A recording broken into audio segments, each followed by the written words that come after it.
Making It Work is brought to you by the Max Dupree Center for Leadership at Fuller Theological Seminary and the Theology of Work Project. Welcome to Making It Work. Through conversation, scripture, and stories, we invite God into work's biggest challenges so that you can live out your purpose in the workplace. I'm Mark Roberts. And I'm Leah Archibald. And this is Making It Work.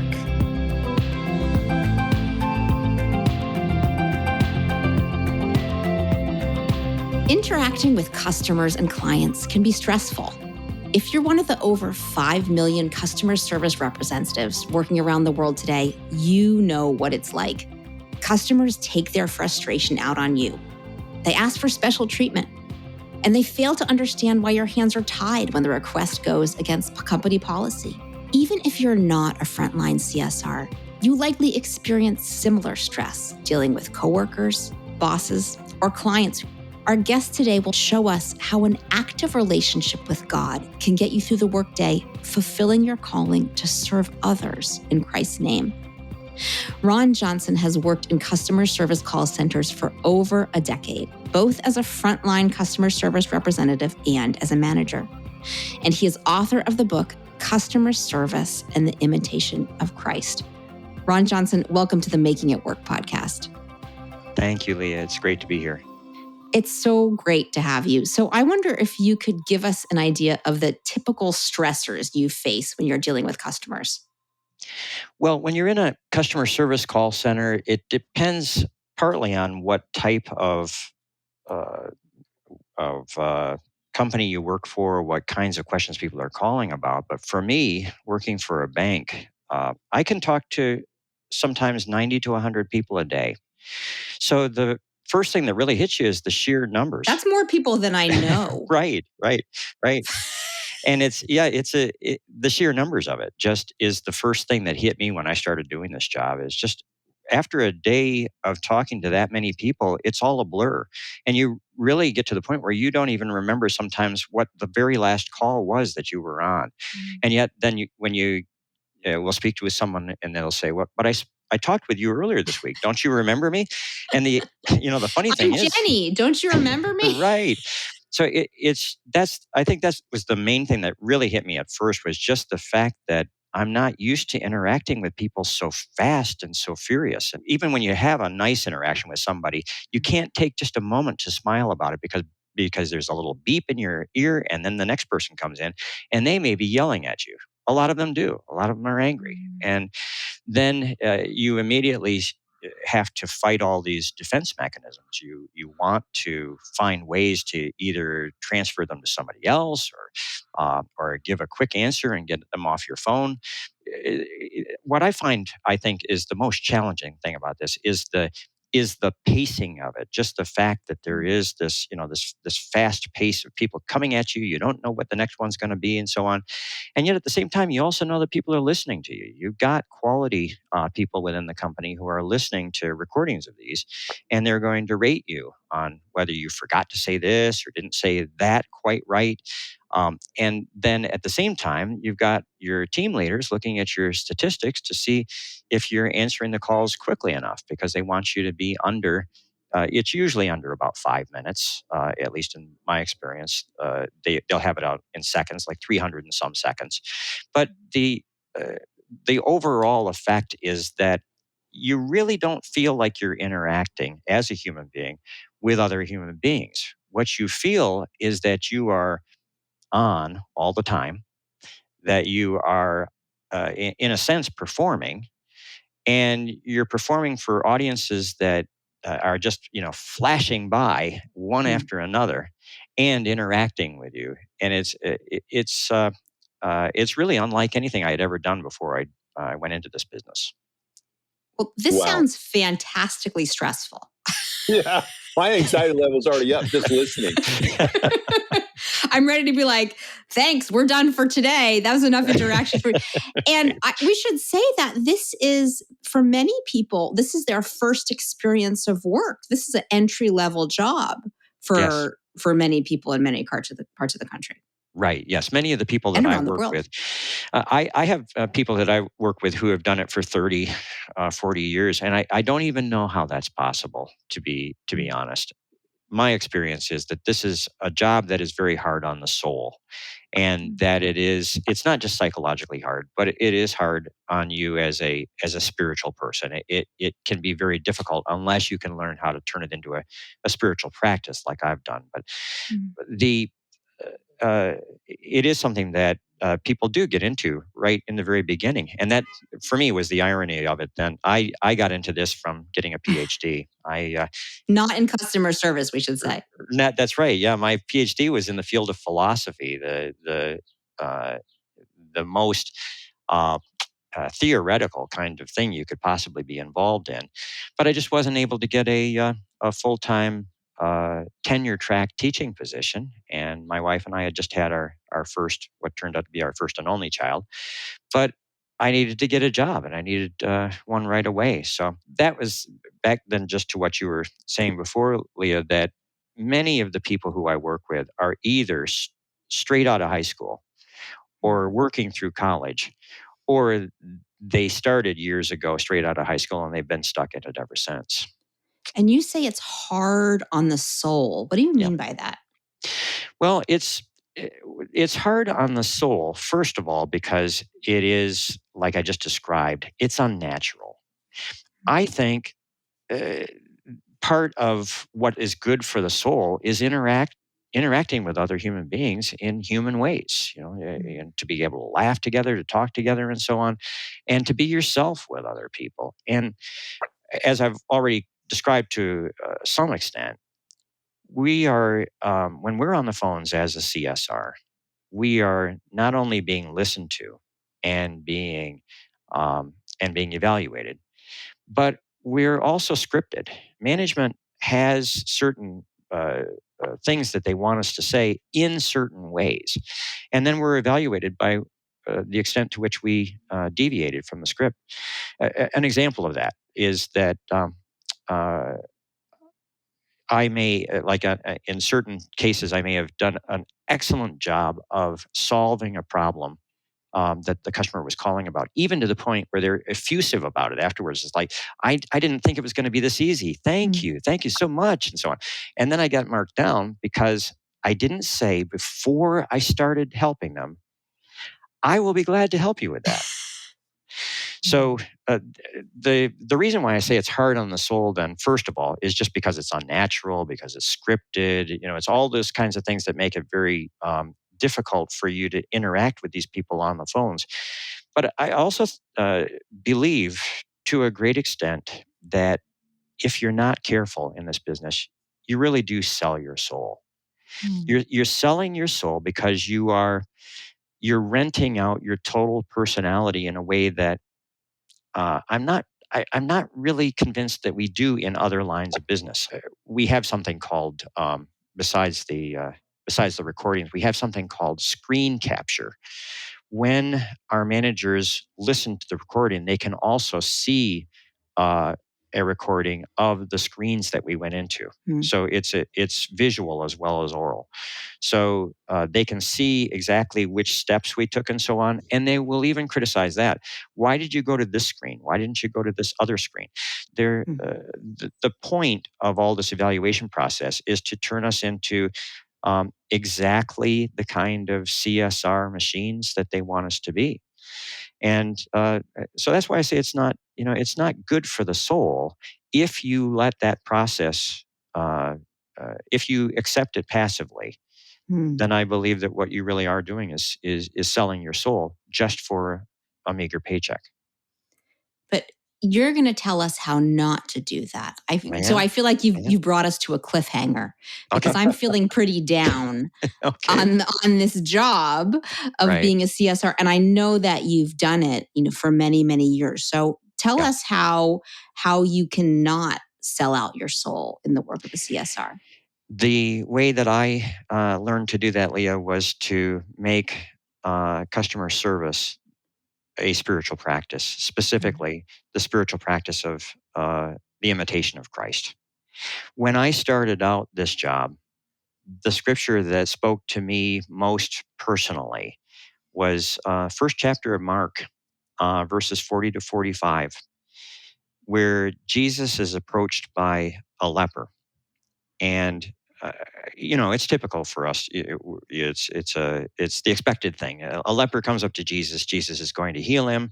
That's a no-brainer. But what struck me about this passage was a couple of things. First of all, the leper approaches Jesus, and you have to think about this in a way that a CSR does. CSRs are trained to be procedural, and we think of everything in terms of procedures. And procedurally, this leper is doing everything wrong. He's coming up to Jesus and approaching him. And the procedures in the book of Leviticus say, this is Leviticus chapter 13, says that if you are a leper, you're supposed to stay outside town. You're supposed to, if anybody does approach you, you're supposed to yell, unclean, unclean, so that they know not to come too close to you. Because if they do, that they're going to be defiled by you. Well, this leper comes up to Jesus and approaches him and then says, I know that if you want to, you can help me. And I love that in the Greek, the word that's used here is thelo, transliterated. That's Thelo. And it means to want or to desire. And a lot of translations kind of downplay that, and they say, if you will it, or if you choose. But when I realized in the Greek what he was saying there, This is what the leper is saying to Jesus. this is what the leper is saying to Jesus. Yeah, if you want to, you can heal me. And then it's what happens next, Leah, that really struck me. Jesus steps forward. He doesn't have to step forward. He has healed people across town before just by the power of his word. But he steps forward and he touches the leper and he says, I want to. And when I read that, just after having been a CSR, I mean, I had read that many times before, but I read that with new eyes as a CSR. And I thought, this is what I want to be. This is what I want to do. I want to be like Jesus. I don't want to say, hey, as a one-time courtesy, sure, I'll heal you. Jesus didn't say that. He said, I want to. And you could tell in his voice that he was enthusiastic about it. I mean, you can just see he wants to do it. And that was kind of a turning point for me when I was first in this job. And I realized that's what I want to be like. I want to be like Jesus. And I want to I want to help people. Well, most of us don't think, we think, I want to imitate Christ in my work, right? But I can't heal lepers. So this passage doesn't apply to me. This passage is just about how awesome Jesus was as the Son of God, not something that I could imitate. But Ron, what you're saying here is I can do the piece of imitation where I'm stepping forward towards someone who maybe I might want to run away from. And maybe that person isn't a leper because I have nothing to help lepers with today. But maybe I can help someone who doesn't know how to log on to their online account. Even though that is the most annoying thing that I could possibly imagine. So you do this inner action of stepping forward in the same way that Jesus did. You step forward towards the customer. And then what next? Give us some practicalities of how you make it a spiritual practice to do customer service, imitating Jesus. Prayer for me is a vital part of this. I don't stop praying. And I guess taking you back to the beginning, imagine this guy who is perfectly happy standing up in front of a classroom full of students and talking about philosophy, and suddenly I'm put on this phone to talk to people about their bank accounts, and I don't even know what they're talking about.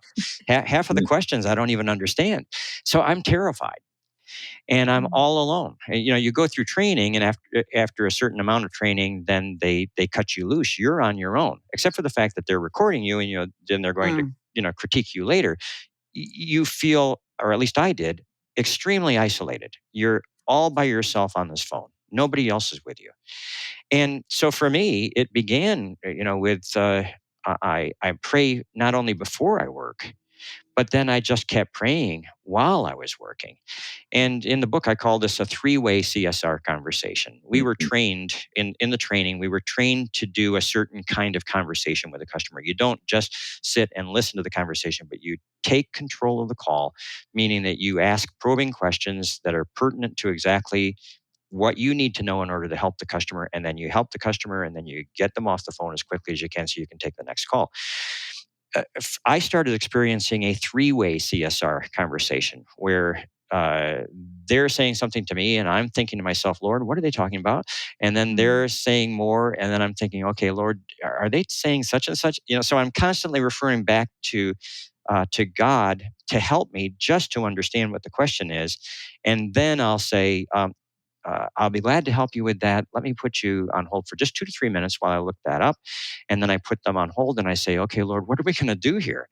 And so it really did become for me a three-way kind of conversation, as if I did have a mentor with me on the phone, because in my mind, in my heart, I did.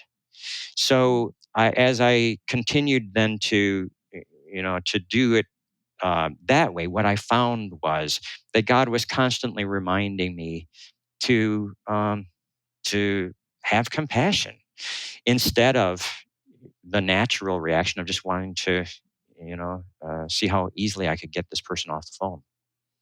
Did you get critique from your supervisors or the people who were listening to your conversations about pauses or times that you were ostensibly silent? Oh, the at the points where I really needed to pray about it, then I would say I need to place you on hold. Mm-hmm. Where I really needed to have a conversation with God. But Leah, you do get critiqued. Everybody does get critiqued if you take just a moment while you're talking to the customer and you're thinking about what they say. You get critiqued for what they call dead air, and that's not allowed.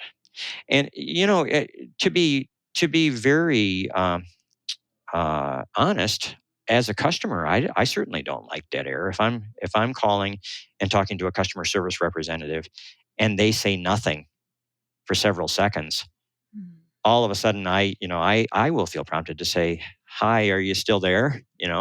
Because dead air is not a good thing. But yeah, when you're a CSR, then that is part of the difficulty of the job. You have to be careful, even when you're looking up things. You have to be careful to keep the conversation going, or to ask the customer to hold while you do that. Mark, I'm thinking of times in the Bible where people came to Jesus and wanted immediate results on their questions or their problems, and they got kind of a different answer. Yeah, most of the time. The Pharisees come to test Jesus, ask him a question, and he asks them a question. And or they bring the woman caught in adultery, and he's like drawn in the dirt, which was the ultimate dead air. That's like the best example I can think of. He's just drawn in the dirt. Yeah. And which actually commentators have a great time to figure out what the heck he was doing. Was he writing words? Or we don't know. But he was buying time. He was creating dead air before he responded, which is fascinating. And so, yeah, there's Jesus, but Jesus did not have a CSR manager, listening in on his call. Right. So he was able to do that. And so, part of the challenge then, when you work in that environment, is to respect your manager, respect the company and its policies. And I know you would. And at the same time discover, but how can I be the person that I need to be, authentic as not only myself, but as a follower of Jesus in the context of these parameters. And, as you said earlier, every job has some version of that, right? And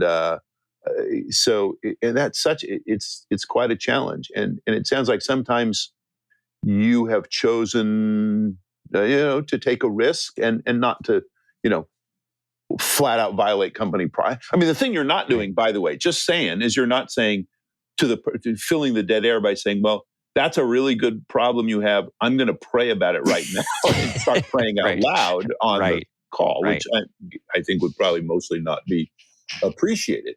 Right. So you're working at how to be authentically following Jesus in this job and in a way that also is appropriate for the context and respectful to that. Now, Ron, you said one of the challenges is to not judge your customers, or that when you're talking to God is telling you to have compassion. Do you feel like that's one of the biggest temptations in this job, to write off your customers or to have a judgmental attitude to all people who are talking to you on the phone? Yes, that I very quickly identified as one of the biggest challenges for any of us, because there's a certain corps d'esprit that happens, a certain um, group solidarity, I guess, that begins to build within your team, where it's a and it is, a little bit of a them versus us mentality. We'll have team meetings and so on, but we'll also in recent years we started uh, having Skype chats all day. So it builds a group rapport for your team. And we're usually in our case, we're in a team of, let's say, a dozen or so people. And we just kind of help each other get through the day. And we get to know each other pretty well because there's some chatting, online chatting going on between our calls throughout the day, interspersed throughout the day. And what I quickly found was that people just felt it was necessary to vent. And it could be about almost anything, but it tended to be grouped around certain kinds of things. And the number one thing that people wanted to vent about was, you'll never believe what this customer just said to me, or never, or just what they just asked, and it's always about, like dumbest question you've ever heard kind of thing. When you listen to the content of what they're venting about, the number one thing they're venting about is the stupidity of customers. And I very early on reflected on what Jesus said about that in Matthew chapter 5. It sounds very severe on the face of it. If you call your brother, you fool, then you are in danger of hellfire. And that sounds very stark, but I began to see it playing out for me every day. And I thought, this is really a truth. It's one of the great truths that I have never known before I got into customer service. If you spend your life thinking that the world's full of stupid people and they just all happen to be on your phone today, you are creating a hell for yourself. That job becomes a living hell. And I, I, I, I myself could never live a life like that. I wouldn't be able to get up in the morning if I had to go every day and talk to stupid people all day, like my coworkers do, because they've convinced themselves that the people they're talking to are not intelligent people.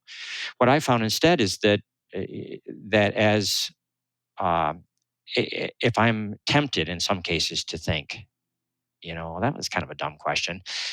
If I'm tempted, then what I find is, since I'm in this three-way conversation and I'm inviting God to comment as we go along, I find myself being drawn to try to figure out, why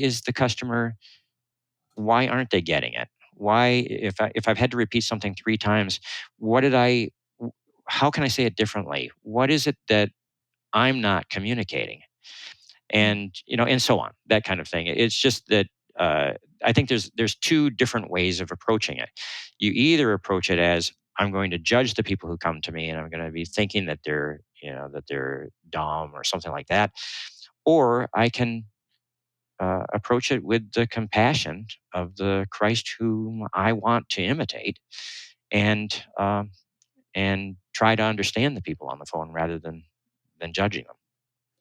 Ron, you're really helping me see this particular piece of scripture with new eyes. Because this is this in Jesus's Sermon on the Mount, he says this kind of hard piece of advice for us to put into practice, right? Like anyone who says, you fool, will to someone else will be in danger of the fires of hell. But it's within this paragraph that Jesus starts out as saying, you're not supposed to murder someone, and then you're going to be subject to judgment. But then he goes through a couple steps and it ends with, you're not even supposed to say you fool to someone. And as I'm reflecting on this, in the context of this very normal day-to-day experience that CSRs have of thinking it's helpful to vent, over Skype chat to other people, like in a way, we're really creating this other out of the customer and kind of murdering people that we're trying to serve, like murdering the whole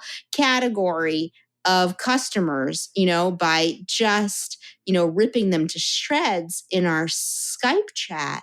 Like that has a very real effect on our inner experience of, people and relationships in the same way that, I don't want to say in the same way that murder would have an effect on your soul. I don't want to be hyperbolic, but, Jesus linked those things for a reason. Mark, tell me if I'm being hyperbolic.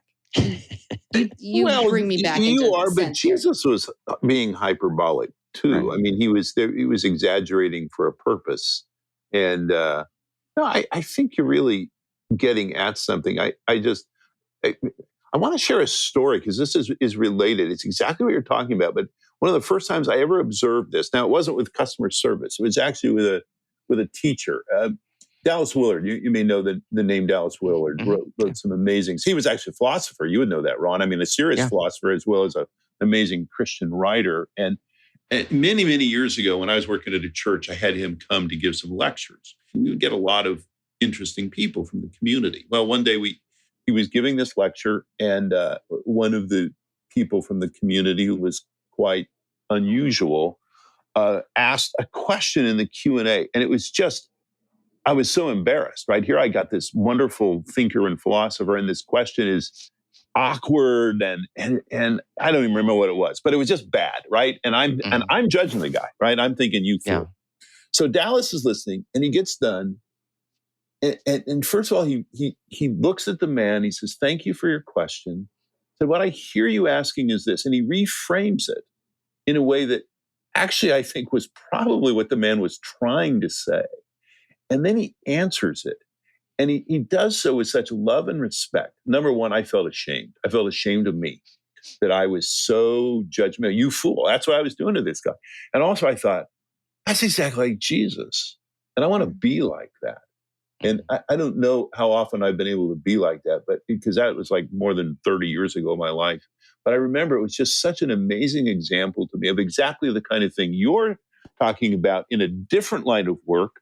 But it's the same thing. You can either look upon people as idiots, or you can look upon them as people who are human beings loved by God, worthy of respect. And even if they're not respecting you, you can return respect. So your story, you reminded me so much of that moment that for me was really quite a watershed moment. Mm-hmm. Can you imagine if all of us had that experience of, my God, I want to be like that man, when we called our bank? Like when we called the phone company, or when we call, I don't know what other software support help desk, and we get someone on the phone and have, in that moment, we have our fears and our anxieties transformed, and we leave saying, I want to be more like that. Ron, do you think that's possible? Is it possible for us to? Is it possible for? Maybe I'm asking too much. You already got a lot on your plate, with people, judging your conversations. But do you think it's possible to model Christ in a way in your CSR conversations that others leave feeling, some of that transformative interaction with Jesus? Like, I want to be, right. Yeah. I want a little more of that. No, I not only think it's possible, Leah, that is what really motivates me. That's what excites me about each day that I put on the headset to be able to do that, um, or to strive to do that, is really what excites me. There's this phrase that pops up in the Gospels that often there are times where it says that Jesus was moved with compassion. Mm. And that is really what moved me. That's what moved me away from being afraid of the job and to start really embracing the job. Was that people would come on the line and they'd be and they, they are angry a lot, true, but they also come on and you can tell there's anxiety there. There's concern. People call for a number of different reasons. Someone's hacked into my computer and they're taking my money, that kind of thing. And if you have even an ounce of compassion, it makes you want to help. And so that desire is really at the heart of what makes me uh, uh, enjoy my job, to be able to try to help people like that. But um, there are these other things that can so easily drag you down. And as I said before, that's what I think you really have to guard against, as far as this job being hard on the soul.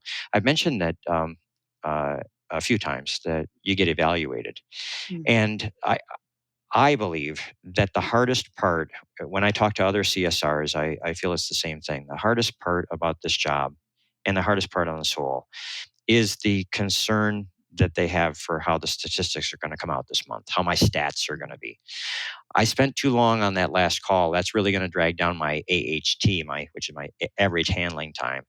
I just couldn't get that person off the phone, or a bad evaluation, and it really dragged down my score. And what happens is every month you meet with your team leader, and the team leader goes over your scores with you. And early on, I had a couple, one team leader in particular, who was quite young, and she felt that in order to get across to me how serious this was, she had to shame me. Mm. And so she did that routinely. And it wasn't just me; it was everybody on the team. And so I really got a strong dose of this in the beginning, that every single thing you do every day, you have to be thinking about, how is this going to look on my evaluation at month end? And so when I said earlier on that this job can be very hard on the soul, I think that is the part for me that really struck me when I started this job, that made me realize I have to make a decision. Because on the one hand, I do want to be like that person you were talking about a moment ago, Leah. I want to be that person who can, just working for a bank, but I can be touching people all day and giving them strength and giving them a desire to go on and live good lives. But at the same time, I also have to be thinking about, how can I quickly end this call? How can I use the script the number of times that I'm supposed to? How can I, hit all the tick marks on that evaluation so that I get a good evaluation at the end of the month?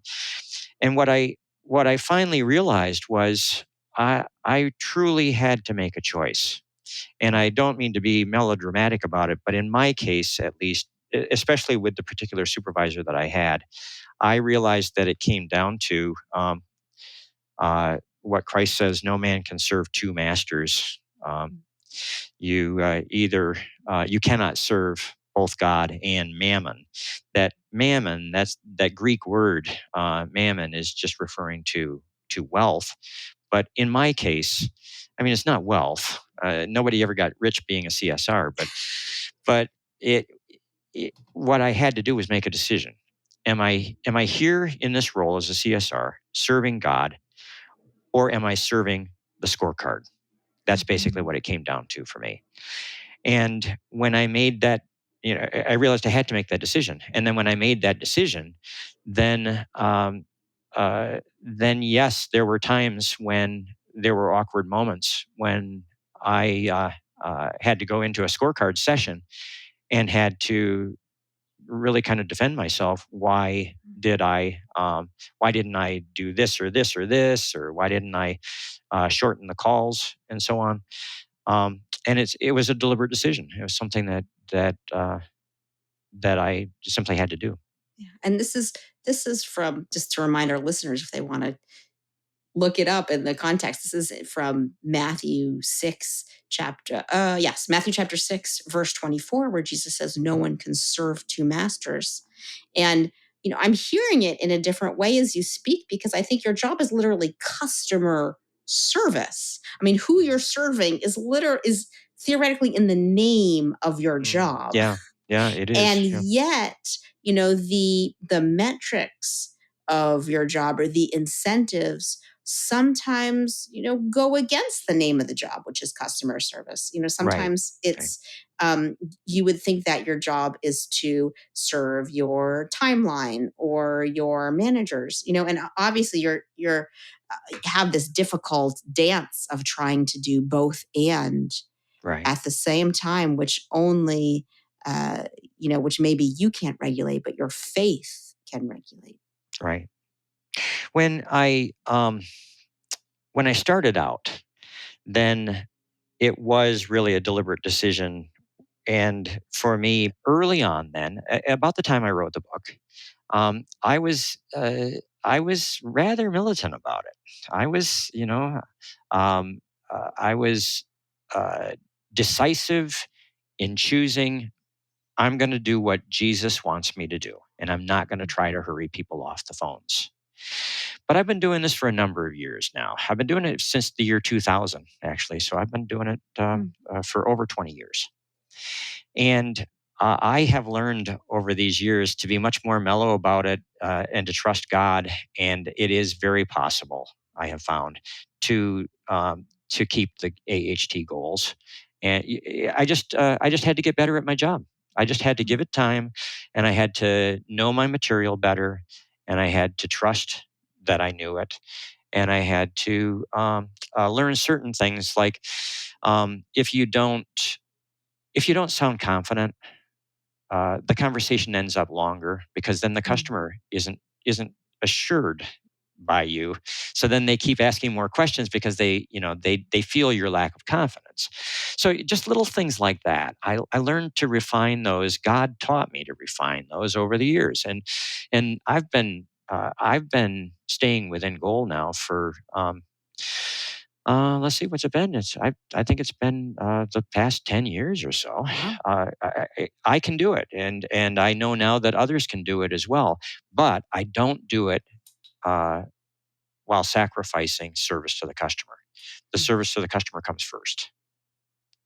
Ron, if you could give one piece of advice to people who are either first starting out as a CSR or who are working in customer service but feel so soul-sapped and drained by this work, what would your piece of advice be? It would be to look at the very next verse after that famous essay by Paul about love in 1 Corinthians 13 that gets repeated in marriage ceremonies all the time. The greatest of these is love, and it talks about love. The Greek word here is agape. It's the love of God. We never go on to the next verse. Chapter 14, verse 1 is pursue, or earnestly pursue, depending on how you translate that. Earnestly pursue love. Earnestly pursue the love of God. That would be my advice to anybody who's getting into a CSR role. Because if you do that, if you earnestly pursue the love of God throughout your day, it's not going to drain you. It's going to energize you. Well said. Ron, thank you so much for joining us in the Making It Work podcast. It's been a pleasure. Yes, thank you. It has for me as well. Thank you very much. That's our show. Don't miss the next episode. Be sure to subscribe. And if you like what you've heard, please leave a review. We'd love to hear from you, and it helps other people find us. Thanks for listening.